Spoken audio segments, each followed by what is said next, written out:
মালাকুল মউত দূর থেকে দাঁড়ায় দাঁড়ায় দুনিয়ার মানুষদেরকে বলে, ইয়া আইয়ুহান নাস, মানুষ তোমরা কেন কাঁদো, তোমরা কেন কাঁদো, তোমরা কেঁদো না, তোমরা কেঁদো না।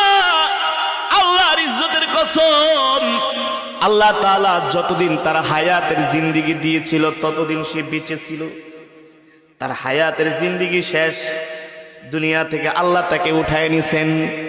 আবার যখন কান্না করে আজরাইল ডাক দিয়া বলে, ইয়া আইয়ুহান নাস, এ মানুষ তোমরা কান্না করো না। তার জন্য আল্লাহ তাআলা যতটুকুন রিজিক বরাদ্দ করেছেন ততটুকুন সে রিজিক খেয়েছে, তার একটা রিজিকও আর অবশিষ্ট নাই, তার রিজিক শেষ।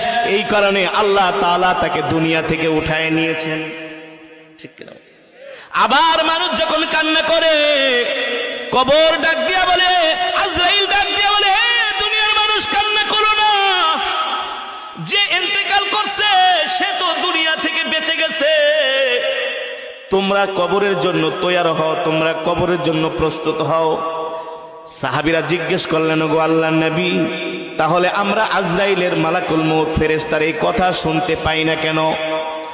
নবী বলেন, ও সাহাবীরা, দুনিয়ার মানুষ যদি এই কথাগুলো শুনতো তাহলে দুনিয়ার মানুষ কোনো ব্যবসা বাণিজ্য চাকরি বাকরি করতে পারতো না, খেত খামার করতে পারতো না।